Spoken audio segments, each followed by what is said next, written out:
No vídeo de hoje nós vamos mergulhar numa história de espionagem, de traição, de sobrevivência. Uma história na qual um homem guarda um segredo que pode mudar o curso da Segunda Guerra Mundial e da história. Em mais um thriller eletrizante e tenso do Ken Follett, O Buraco da Agulha.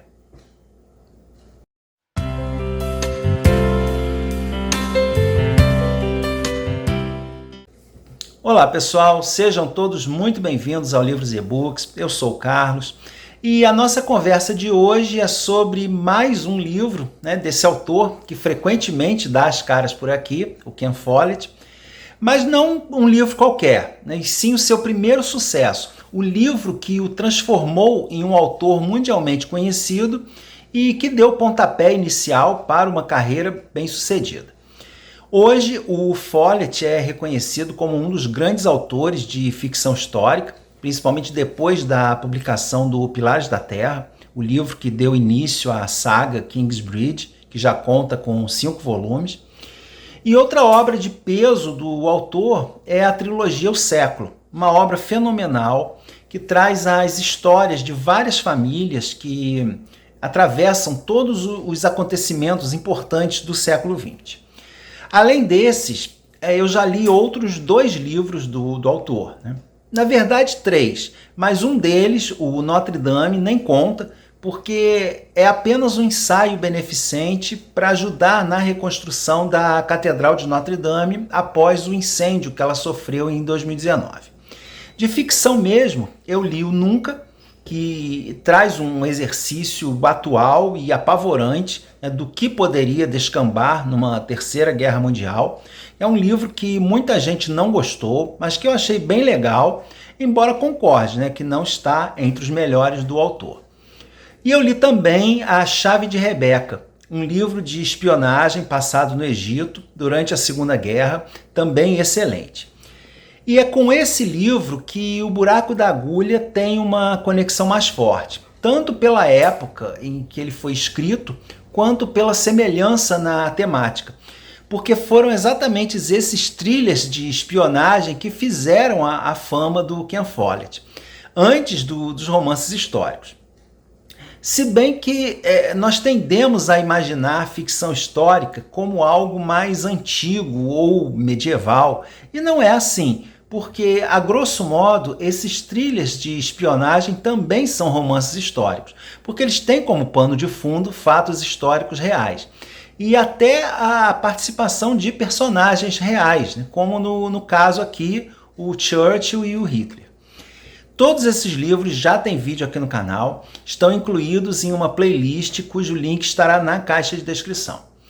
E lá você encontra também os links para as minhas outras redes sociais, para a minha lista de desejos literários e o meu endereço, caso deseje entrar em contato ou me enviar algum presente.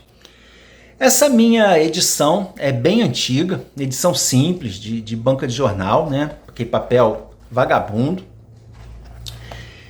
E eu peguei em uma banca de doação de livros em um evento que eu fui, mas a edição atualmente à venda é essa que está aparecendo aí, da Arqueiro, lançada em 2018, em comemoração aos 40 anos do livro. Essa edição traz um prefácio do Follett, bem interessante, mas que eu não recomendo que seja lido antes do livro, para quem tem aversão a spoilers. O link para a compra dele e de outras obras do Follett na Amazon está na caixa de descrição. Se você entrar na Amazon utilizando esse link, a sua compra gera uma pequena comissão que eu repasso integralmente para um projeto social. Então assim, além de usufruir de uma ótima leitura, de quebra você ainda auxilia alguém em situação de necessidade e valoriza ainda mais a sua compra. Recentemente eu fiz uma viagem e como o livro que eu estava lendo precisava de uma atenção maior, eu decidi iniciar essa leitura, que já estava incluída na minha lista de 12 para esse ano, porque eu sabia que seria uma leitura rápida, fácil e empolgante. Então eu baixei o livro para o Kindle, li cerca de 40% dele durante a viagem e concluí depois que voltei nessa edição física. E é impressionante como um livro de 1978 continua sendo tão empolgante e envolvente mais de 40 anos depois da sua primeira publicação. E, a meu ver, grande mérito do sucesso do Follett reside no fato de que ele geralmente conta suas histórias sob várias perspectivas diferentes, quase como histórias independentes, mas que irão se interligar mais à frente.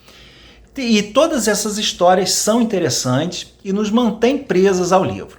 E aqui também ele faz isso, porque a história é contada sob 3 ângulos. E o primeiro ponto de vista, e o mais importante, é o do protagonista, o Henry Faber, ou James Baker, ou Heinrich Rudolf Hans von Müller-Güder, um espião alemão que vive na Inglaterra há muitos anos, sob várias identidades. Ele é o melhor espião do país e tem a confiança irrestrita não só dos seus superiores, como do próprio Hitler. E ele se utiliza desse fato para desafiar as regras e muitas vezes tratar os seus superiores com desdém. E aqui é necessário embarcar na história e suspender um pouco o nosso senso de descrença. Porque o cara é o máximo, estilo James Bond das antigas. É forte, esperto, inteligente, sabe operar os mais diversos equipamentos, fala diversas línguas fluentemente e, claro, é um amante espetacular. Ou seja, quase um super-homem. Mas, ao contrário da maioria dos agentes secretos, ele não usa uma arma de fogo, e sim uma espécie de punhal muito afiado e com a ponta fina, que lhe deu o apelido de agulha, ou em alemão, Die Nadel. O segundo fio condutor é o de outra pessoa bem peculiar como agente secreto, um professor de história, Percy Goodman, que é especialista em Idade Média, que já conhece o Faber de outras situações. Então ele irá trabalhar junto com o Fred Bloggs, que é um inspetor da Scotland Yard, casado com uma mulher que é péssima cozinheira, mas excelente e destemida motorista de ambulância, que atua durante os ataques aéreos noturnos a Londres, recolhendo feridos. E a terceira história é a do casal David e Lucy. Ele, um piloto da Força Aérea Britânica, que logo após o casamento, por motivos alheios à sua vontade, se muda para uma ilha semideserta na costa da Escócia, um local minúsculo que nem aparece em qualquer mapa, que é boa apenas para criar ovelhas, e muito sujeita aos rigores do tempo, tanto que é chamada de Ilha da Tempestade. E nessa ilha, além deles, mora apenas um velho pastor de ovelhas, o Tom, e é nesse lugar inóspito que nasce o seu filho, o Joe. E esse casal tem sérios problemas de relacionamento decorrentes de um trauma violento e que serão agravados ainda mais pela solidão extrema do local em que vive, porque o único contato deles com o restante do mundo é através de um barco de suprimentos que vai lá de 15 em 15 dias e o radiotransmissor do Tom para qualquer eventualidade. E com exceção do início do livro, que acontece em 1940, e do final, muitos anos depois, em 1970, a maior parte da trama se passa na fase final da Segunda Guerra, em 1944, um pouco antes do dia D, que foi o desembarque das tropas aliadas na costa francesa. Foi também o ponto de virada no rumo da guerra, decisivo para a derrota dos nazistas. Os alemães sabem que haverá esse ataque, mas não aonde ele acontecerá. E os aliados montam toda uma estratégia para despistar os alemães, desde transmissão de mensagens encenadas pelo rádio ou vazamento de supostos documentos sigilosos, falsos, claro. Mas a maior aposta dos aliados é a criação de um verdadeiro exército falso na costa sul da Inglaterra. Uma tropa gigantesca, formada por tanques infláveis, aviões de madeira, barracas de acampamento vazias e por aí vai. Mas, visto do ar, parece mesmo um agrupamento militar enorme, mas tudo é cenográfico, feito e construído por profissionais do cinema. E além disso, há movimentação de tropas no local, inclusive o famoso General Patton, que é o possível líder dessa invasão, altamente respeitado pelos alemães, é visto frequentemente passeando com seu cachorro no local. E isso tudo é feito com o intuito de fazer com que os nazistas acreditem que o desembarque aliado será em Calais, no norte da França, e não na Normandia, onde ele realmente aconteceu. E esse fato foi real, está muito bem retratado aqui no livro. E todo o romance gira em torno disso, dessa tentativa de enganar os alemães, porque o sucesso dessa ação seria decisivo para a vitória dos aliados. E é aí que entra o nosso protagonista, que é enviado para esse local com o objetivo de descobrir exatamente o tamanho dessas tropas e onde o ataque acontecerá. E ele descobre então que tudo não passa de uma grande farsa e que precisa avisar Berlim o mais rápido possível, chegando a um local pré-determinado, onde ele será recolhido por um submarino alemão. Nesse meio tempo, o serviço secreto britânico já está ciente de que um espião alemão extremamente esperto e perigoso está à solta e provavelmente de posse desse grande segredo.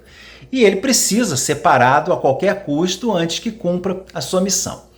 E aí o livro se torna uma grande corrida contra o tempo, em que nós acompanhamos o Faber tentando chegar ao local do seu resgate, não hesitando em matar, se necessário, e os agentes do serviço secreto britânico numa perseguição insana a esse homem que poderá ser decisivo para o rumo da guerra e do qual eles não conhecem nada, nem mesmo o seu rosto. Então, para essa caçada, eles colocam em movimento toda a engrenagem militar e policial do país, mas sem poder revelar exatamente quem ou por que esse sujeito está sendo caçado. E até a população civil é colocada de prontidão, né, na tentativa de identificação do assassino do punhal, como eles divulgam o caso, que é um assassino que estaria aterrorizando Londres. E o Follett vai nos contando essa história, intercalando os focos narrativos, até que na reta final as três narrativas se unem em um final bem satisfatório. O final, para mim, né, foi um tanto previsível, mas não tinha como ser diferente. Mas o que aconteceu foi previsível, mas não a forma como se chegou ao final. Essa eu achei bem surpreendente, inesperada, e tendo em vista que é um livro dos anos 70, é até bem inovadora e atual.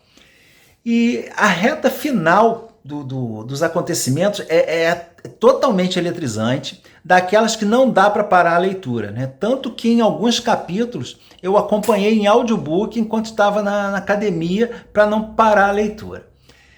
E foi muito interessante ter esse contato com uma das primeiras experiências do Follett como autor e constatar que já nesses primeiros trabalhos ele trazia muito do que o tornaria um dos escritores mais bem-sucedidos da atualidade, só que numa escala menor. Então, estão aqui nesse livro a pesquisa histórica profunda, a habilidade narrativa e principalmente a construção dos personagens. A ambientação do livro é muito boa, né, com a questão da população civil inglesa tentando levar as suas vidas normalmente, em meio aos bombardeios constantes e ao racionamento de comida e combustível, e ainda assim animados e empenhados em defender o país. E todos os personagens têm uma história, né, um passado que justifica as suas ações. Em vários momentos, inclusive, eu precisei me forçar a lembrar que o Faber era o vilão da história, porque a gente se envolve de tal forma com ele que acaba torcendo para que ele consiga escapar. E ele é descrito como implacável, ele mata várias pessoas durante a história, muitas vezes a sangue frio, inclusive um outro agente alemão só para proteger a sua identidade. Mas, por outro lado, ele não se sente bem fazendo isso, né? Tanto que ele vomita após cada assassinato. Ele também rouba barcos, carros de velhinhas, mas respeita o desejo delas de não tomar banho em sua casa, porque não ficaria bem para duas senhoras morando sozinhas terem um homem nu em sua casa. Então ele tem esses dois lados. No outro momento também, ele passa coordenadas erradas para Berlim para evitar o bombardeio da Catedral de São Paulo, porque ele acha inconcebível a destruição de uma construção tão linda. Mas o mais curioso é que, apesar disso tudo, ele é tremendamente inseguro e sente muito medo. E é justamente esse medo que o move. É um personagem que eu achei incrível. E eu não irei dar mais detalhes aqui, porque eu não quero entregar demais. Também o vídeo ficaria enorme. Mas os demais personagens também são ótimos, especialmente o casal Lucy e David, que em seus conflitos conjugais, agravados pela desolação e o clima violento do local onde vivem, afastados do restante do mundo, tendo até a impressão de que a guerra não existe ou não os atinge. Os capítulos dedicados a eles até nos fazem esquecer que nós estamos lendo um thriller de espionagem, de tão envolventes que são. E como é habitual no Follett, também temos algumas cenas um tanto calientes, até bem explícitas. E esse é um ponto que incomoda alguns leitores do Follett. Eu também acho desnecessárias na trama. Não a cena em si, mas eu acho que elas não precisavam ser tão explícitas, porque isso não acrescenta em nada à trama. Fica parecendo artificial, uma cena que foi inserida apenas para causar impacto. E eu acho que o motivo deve ter sido esse mesmo. Mas as cenas de ação também são excelentes, em especial duas delas. A primeira é uma cena de luta que eu jamais vi em nenhum livro ou filme. Eu realmente não sei se poderia acontecer na vida real, mas que para mim foi bem inesperada, maravilhosamente narrada. E a segunda é o clímax do livro, que é uma cena daquelas de tirar o fôlego. É uma escrita de gênio mesmo. Em 1981, o livro virou filme, estrelado pelo Donald Sutherland, e é um filme bem fiel ao livro, só que ele tem um ritmo menos acelerado.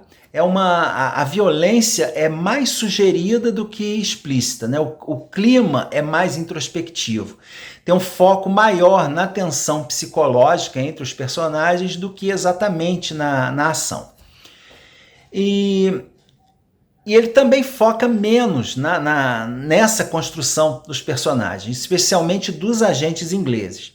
Porque no livro eles têm motivações pessoais bem fortes para se dedicarem inteiramente à caçada do Fábio, enquanto no filme eles estão sendo apenas profissionais.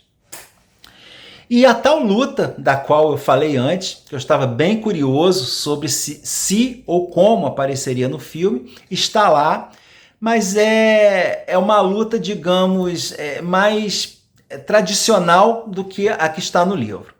E por fim, o filme termina meio abruptamente, enquanto o livro vai um pouco mais além e nos mostra o destino dos personagens anos após a guerra. São duas formas diferentes de se contar uma mesma história, mas que se complementam muito bem. E mais para o final do ano, eu acho que em setembro o Follett volta à baila com seu novo livro, Circle of Days, mais um romance focado na pré-história inglesa, esse sobre a construção do monumento de Stonehenge. Eu estou bem interessado nesse lançamento, provavelmente será a minha próxima obra do autor, mas muito provavelmente só para o ano que vem. Talvez numa dobradinha com o Stonehenge do Bernard Cornwell, que é outro ícone atual da ficção histórica. Então é isso, se você gosta de uma trama bem escrita, de um thriller de espionagem com profundidade histórica e personagens marcantes, essa história é para você. Então leia o livro, assista o filme e me conte aqui nos comentários qual versão você achou mais impactante. Muito obrigado por assistir, não se esqueça de curtir, se inscrever, compartilhar e a gente se encontra no próximo vídeo.